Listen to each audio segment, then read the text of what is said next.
पिछले 3 महीने से हो रही परेशानियों से तंग आकर नागपुर ट्रक यूनिटी के परिवहन कर्मचारियों ने आरटीओ में पहुंच के अपनी मांगों को पूरा करने की गुजारिश की। कर्मचारियों ने मांगे न पूरे होने पर आंदोलन का भी इशारा दिया है। पूरे भारत की रीढ़ की हड्डी कहे जाने वाला ट्रांसपोर्ट इस वक्त कई मुश्किल झेल रहा है। पिछले 3 महीनों से गाड़ियों की हालत ठीक नहीं बताई जा रही है। इन्हीं कुछ समस्याओं को लेकर नागपुर ट्रक यूनिटी आरटीओ पहुंची। नई गाड़ियां भी पास न होने से व्यापार बंद पड़ चुका है, ऐसा उन्होंने बताया। प्रादेशिक परिवहन अधिकारी से मुलाकात होने के बाद बाकी समस्याओं के साथ उनके अगले निर्णय के बारे में क्या कहा, आइए जानते हैं। भैया, हम आरटीओ में हमारे पूरी यूनियन वाले आए हुए हैं। नागपुर ट्रक यूनिटी अध्यक्ष हूँ और मेरे साथ में मेरे पूरे भाई है और हम सब आए आरटीओ के पास में।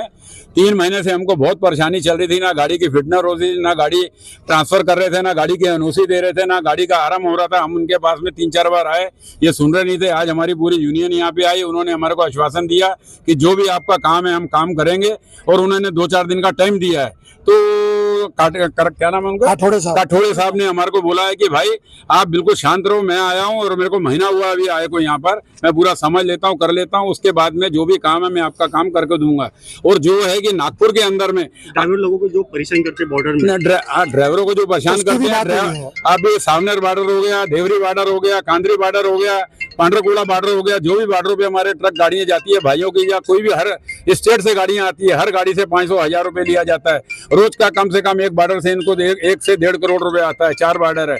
उसके ऊपर में नागपुर के अंदर में जो रेती की गाड़ियां चलती है, इनसे हर गाड़ी से 11,000 रुपया लिया जाता है महीने का। तो सुप्रीम कोर्ट ने आदेश निकाला है कि ओवरलोड गाड़ी कोई भी नहीं चलने देना चाहिए। ऐसे 12 साल पहले सुप्रीम कोर्ट, उल्टा सुप्रीम कोर्ट का ये पालन ना करते हुए उल्टा इन्होंने और रिश्वत बढ़ा दी है। जो पहले 2000 चलती थी अभी 11,000 हो गई है, क्योंकि सुप्रीम कोर्ट का ये डर बताते हैं। जो छोटी मोटी गाड़ियां हैं नागपुर के अंदर में, जो 1 टन की है, 1.25 टन की है, अगर उसके अंदर में 100-200 के जो ज्यादा हो जाता है, उनसे गाड़ी वालों से 25,000-24,000 का फाइन लेते हैं। और उसके बाद में वो गाड़ी वालों को महीना बांधते हैं। तो एक गाड़ी, छोटी गाड़ी, उसका 2000 का चक्कर नहीं रहता, उससे 5,000-6,000 रुपए महीना एक गाड़ी से लेते।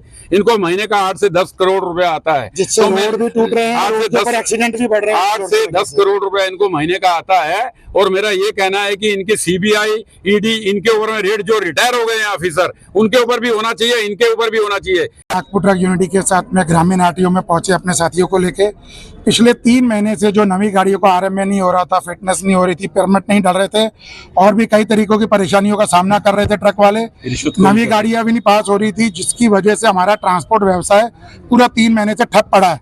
पूरे भारत की रीढ़ की हड्डी हमारा ट्रांसपोर्ट व्यवसाय। अगर ट्रक चलते हैं तो ट्रक ड्राइवर, कनेक्टर से लेकर फैक्ट्री वाले से आरटीओ, ढाबे वाला, सबको पेट पलता है। पिछले 3 महीने से हमारा ट्रकों का पूरा चक्का जाम पड़ा है। हमारे को आरटीओ ने भी आश्वासन दिया है कि सोमवार तक हम आपकी पूरी मांगे जो भी है लीगल तरीके से पूरी करेंगे। अगर ये हमारी मांगे और हमारे काम सोमवार तक व्यवस्थित नहीं करते हैं तो आने वाले दिनों में तीव्र आंदोलन होगा। नागपुर से लेकर पूरे बॉर्डरों का घेराव किया जाएगा और पूरे बॉर्डरों पे चक्का जाम किया जाएगा। यह सब होने के बाद प्रादेशिक परिवहन अधिकारी ने दी अपनी प्रतिक्रिया। शासकीय कार्यालय में हम किसी भी दबाव से काम नहीं करेंगे और जल्द से जल्द इन समस्याओं का निवारण करने की कोशिश करेंगे, ऐसा उन्होंने बताया।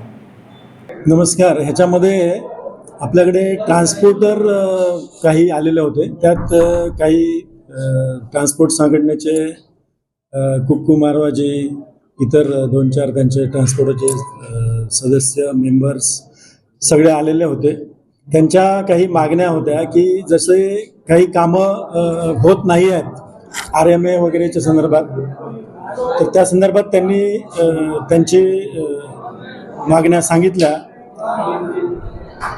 त्याच्या माझ्या कार्यालयामध्ये जे शासकीय कार्यालय आहे ह्याच्यामध्ये लर्निंग लायसन्सपासून ड्रायव्हिंग टेस्ट आहेत, गाड्यांची फिटनेस आहेत, न्यू रजिस्ट्रेशन आहेत, CRT-वाल्या गाड्यांचे रजिस्ट्रेशन आहेत आणि ट्रान्सफरचं काम आहे. तर हे सगळे कामं आणि खटला विभागाचं काम काय, हे सर्व काम सुरळीत सुरू आहे.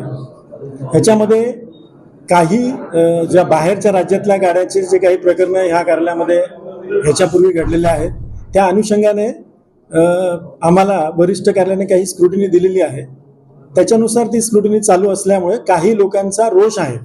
ह्यामध्ये काही सहभाग, ज्या बोगस गाड्या आहेत त्या जे काही व्यक्ती आहेत त्यांच्याकडून सुद्धा ह्याच्यामध्ये दबावाचा समावेश आहे. हे शासकीय कार्यालय आहे, ह्याच्यामध्ये कुठल्याही दबावाने कुठलंही काम होणार नाही. याचं मी सांगतो. साधारणपणे जे इंडिव्हिज्युअल गाडी ओनर आहेत, स्वतः गाडी धारक आहेत, मालक आहेत, त्यांचे कामं हे जे सरळ कामं आहेत ते सगळे कामं होतील आणि ते सुरू आहेत.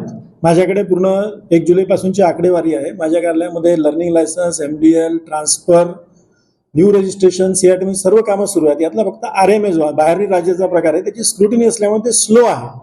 त्याच्यामध्ये स्क्रुटिनी जी आहे ती आम्ही करतो आहे. ज्या लोकांच्या फायली काही पेंडिंग आहेत त्या माझ्याकडे आलेल्या फक्त 10 फायली आहेत.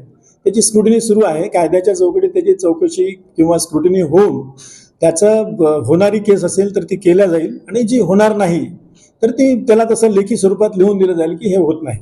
आणि ह्याच्यामध्ये जर काही बेकायदेशीर कायद्यांचा इन्व्हॉल्वमेंट असेल तर त्याच्यावर डेफिनेटली फौजदारी कारवाई केली जाईल.